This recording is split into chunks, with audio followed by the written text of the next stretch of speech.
Hi guys, ಎಲ್ಲ ಹೇಗಿದ್ದೀರಾ? ನೀವು ನೋಡ್ತಾ ಇದ್ದೀರಾ ಹ್ಯಾಟ್ರಿಕ್ ಕ್ರಿಯೇಷನ್ಸ್ ಯೂಟ್ಯೂಬ್ ಚಾನಲ್. ನಾನು ನಿಮ್ಮ ಪ್ರೀತಿಯ ಸಾತ್ವಿಕ್. ಸೊ ಇನ್ನೇನು ಮಳೆಗಾಲ ಶುರುವಾಯಿತು, ಹಾಗಾಗಿ ಈಗ ಅಡಿಕೆ ಮರಗಳಿಗೆ ಕೊಳೆ ರೋಗ ಬರೋ ಸಮಯ. ಈ ಕೊಳೆ ರೋಗವನ್ನು ನಿಯಂತ್ರಣ ಮಾಡಲು ನಾವು ಅಡಿಕೆ ಮರಗಳಿಗೆ ಬೋರ್ಡೋ ದ್ರಾವಣವನ್ನು ಸ್ಪ್ರೇ ಮಾಡುತ್ತೇವೆ. ಬೋರ್ಡೋ ದ್ರಾವಣವನ್ನು ಸ್ಪ್ರೇ ಮಾಡೋದ್ರಿಂದ ಅಡಿಕೆ ಮರಗಳಿಗೆ ಕೊಳೆ ರೋಗ ಕಡಿಮೆಯಾಗುತ್ತದೆ ಹಾಗೂ ಅಡಿಕೆಗಳು ಕೆಳಗೆ ಬೀಳುವುದು ಕಡಿಮೆಯಾಗುತ್ತದೆ ಹಾಗೂ ಅಡಿಕೆ ಮರಗಳು ಸಾಯದೆ ಹೆಚ್ಚಿನ ಕಾಲ ಬಾಳಿಕೆ ಬರುತ್ತವೆ. ಇದಕ್ಕೆಲ್ಲ ಬೋರ್ಡೋ ದ್ರಾವಣ ಸ್ಪ್ರೇ ಮಾಡುವುದು ತುಂಬಾ ಮುಖ್ಯ. ಬೋರ್ಡೋ ದ್ರಾವಣವನ್ನು ಈ ರೀತಿ ತಯಾರಿಸಲಾಗುತ್ತದೆ. ಇದಕ್ಕೆ ಮೈಲುತುತ್ತ ಹಾಗೂ ಸುಣ್ಣವನ್ನು ಬೆರೆಸಿ ಅದಕ್ಕೆ ಸ್ವಲ್ಪ ಗಮ್ಮನ್ನು ಸಹ ಬೆರೆಸಿ ಈ ರೀತಿ ಪೈಪ್ನ ಮೂಲಕ ಅದನ್ನು ಮರಗಳಿಗೆ ಸ್ಪ್ರೇ ಮಾಡಲಾಗುತ್ತದೆ. ಇದನ್ನು ಒಬ್ಬ ವ್ಯಕ್ತಿ ಮರದ ಮೇಲೆ ಹತ್ತಿ ಎಲ್ಲ ಮರಗಳಿಗೂ ಸ್ಪ್ರೇ ಮಾಡುತ್ತಾನೆ. ಅವನನ್ನು ಕೊನೆಗೌಡ ಎಂದು ಕರೆಯುತ್ತಾರೆ. ಅವನು ಒಂದು ಮರವು ಬಿಡದೆ ಎಲ್ಲಾ ಮರಕ್ಕೂ ಬೋರ್ಡೋ ದ್ರಾವಣವನ್ನು ಸ್ಪ್ರೇ ಮಾಡುತ್ತಾನೆ. ಹಾಗೆ ಅವನಿಗೆ ಕೆಳಗೆ ಸಹಾಯ ಮಾಡಲು ಇನ್ನು ಇತರ ಕೆಲಸಗಾರರು ಇರುತ್ತಾರೆ. ಸೊ ನೀವು ನೋಡ್ತಾ ಇದ್ದೀರಲ್ವಾ ಗೈಸ್, ಹೀಗೆ ಅಡಿಕೆ ಮರಗಳಿಗೆ ಬೋರ್ಡೋ ದ್ರಾವಣವನ್ನು ಸ್ಪ್ರೇ ಮಾಡುವುದು. ಇದನ್ನು ಸ್ಪ್ರೇ ಮಾಡಲು ಒಂದು ಸಾಧನವನ್ನು ಉಪಯೋಗಿಸುತ್ತಾರೆ, ಅದಕ್ಕೆ ಧೋಟಿ ಎಂದು ಕರೆಯುತ್ತಾರೆ.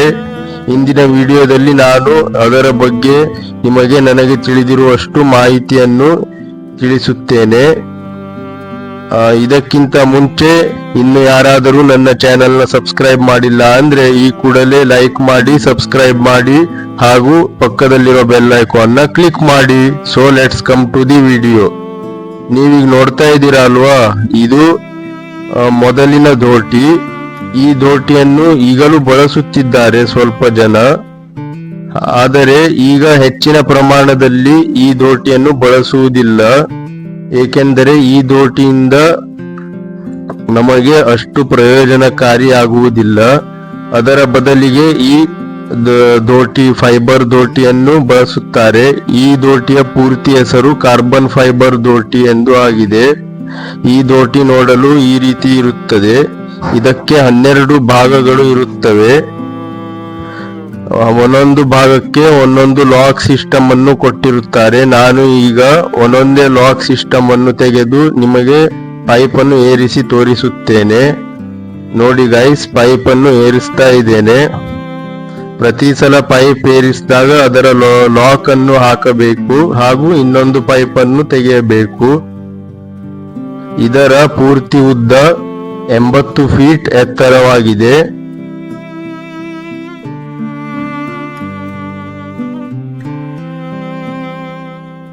ನೋಡಿ ಗೈಸ್, ಈ ರೀತಿ ಇದನ್ನು ಏರಿಸ್ತಾ ಇದ್ದೇನೆ. ಆದರೆ ನನಗೆ ಎಷ್ಟು ಸಾಧ್ಯವೋ ಅಷ್ಟು ಮಾತ್ರ ನಾನು ನಿಮಗೆ ತೋರಿಸುತ್ತೇನೆ.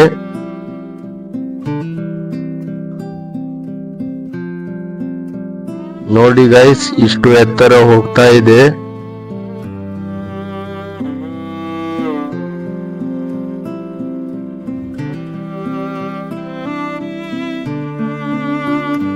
ಮೊದಲೆಲ್ಲ ನಮಗೆ ಕೆಲಸಗಾರರ ಕೊರತೆ ಇರುತ್ತಿರಲಿಲ್ಲ. ಹಾಗಾಗಿ ಆಗ ಎಲ್ಲ ಕೊನೆಗೌಡರ ಸಂಖ್ಯೆ ಜಾಸ್ತಿ ಇರುತ್ತಿತ್ತು. ಆಗ ನಮಗೆ ನಾರ್ಮಲ್ ಧೋಟಿ ಸಾಕಾಗಿತ್ತು. ಆದರೆ ಈಗ ಕೊನೆಗೌಡರ ಸಂಖ್ಯೆ ಕಡಿಮೆಯಾಗಿದೆ. ಹಾಗಾಗಿ ನೆಲದ ಮೇಲೆಯೇ ನಿಂತು ಹೊಡೆಯಬೇಕು. ಹಾಗಾಗಿ ನಮಗೆ ಇಂತಹ ಫೈಬರ್ ಧೋಟಿಯ ಅಗತ್ಯ ತುಂಬಾ ಇದೆ. ಈಗ ನೋಡಿ ಗೈಸ್, ನಾನು ಈಗ ಏರಿಸ್ತಾ ಇದ್ದೇನೆ. ಏರಿಸಿ ಮುಗಿತಾ ಇದೆ. ಇನ್ನೇನು ಸ್ವಲ್ಪ ಹೋದರೆ ಇನ್ನು ಎತ್ತರ ಜಾಸ್ತಿ ಆಗ್ತದೆ.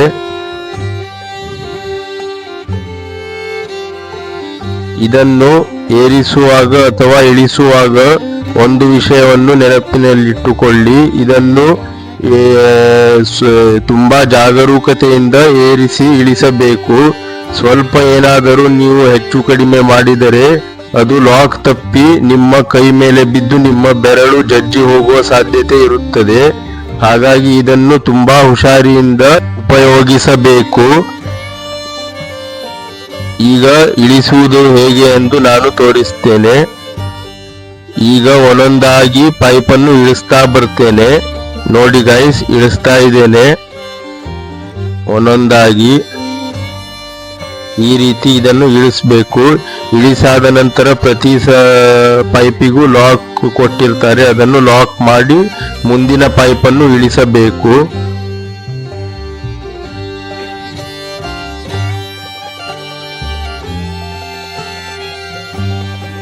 ಇದರಿಂದ ಅನೇಕ ಪ್ರಯೋಜನಗಳು ಇವೆ ಈ ದೋಟಿಯಿಂದ.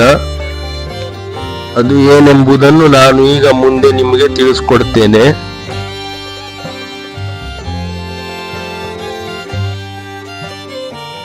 ಇದನ್ನು ನಿಧಾನವಾಗಿ ನಿಮ್ಮ ಹೆಬ್ಬೆರಳಿನಿಂದ ಇಳಿಸಬೇಕು.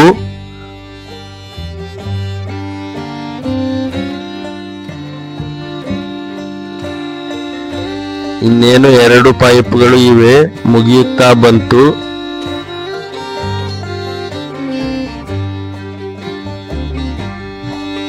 ನೋಡಿ ಗೈಸ್, ಮುಗಿತಾ ಬಂತು.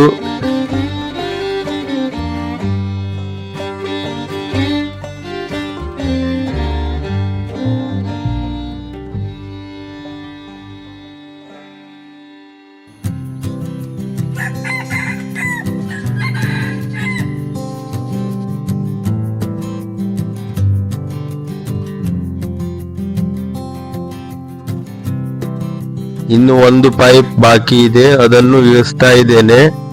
ನೋಡಿ ಗೈಸ್, ಎಲ್ಲಾ ಪೈಪ್ಗಳನ್ನು ಇಳಿಸಿ ಆಯಿತು.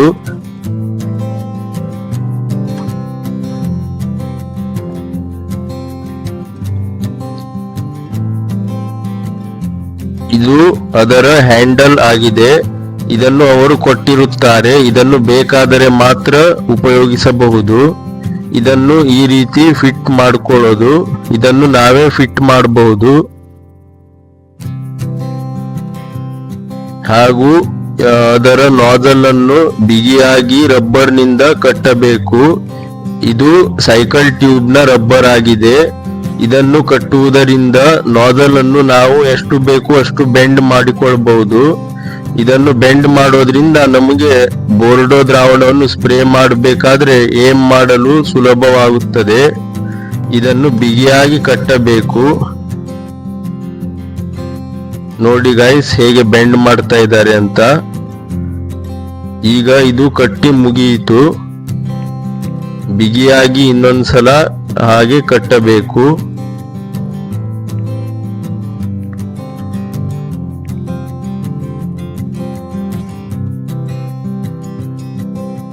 ಹಾಗೂ ನಾಜಲ್ ಅನ್ನು ಎಷ್ಟು ಬೇಕು ಅಷ್ಟು ಬೆಂಡ್ ಮಾಡ್ಕೋಬೇಕು.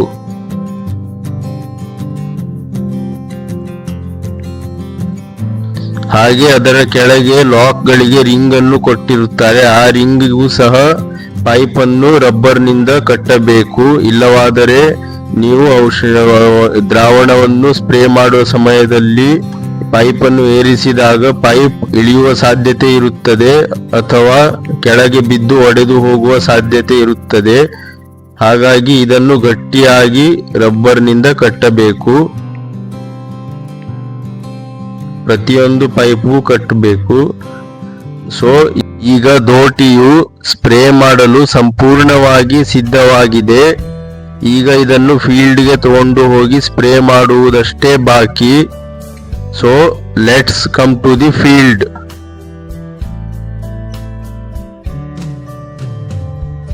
ನೋಡಿ ಗೈಸ್, ಇದು ಫೈಬರ್ ದೋಟಿಯಿಂದ ಕೆಳಗೆ ನಿಂತು ಹೇಗೆ ಸ್ಪ್ರೇ ಮಾಡ್ತಿದ್ದಾರೆ ಅಂತ.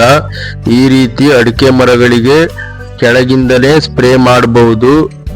ಹಾಗೂ ಇದರಿಂದ ನಮಗೆ ಬೋರ್ಡೋ ದ್ರಾವಣವು ಸಹ ಉಳಿತಾಯವಾಗುತ್ತದೆ. ಹಾಗೆ ಇದರ ಬೆಲೆ ಹೇಳುವುದಾದರೆ ಇದರ ಬೆಲೆಯು 85,000 ರೂಪಾಯಿಗಳು. ಆದರೆ ಇದು ತುಂಬಾ ಉಪಯುಕ್ತವಾದ ಸಾಧನವಾಗಿದೆ.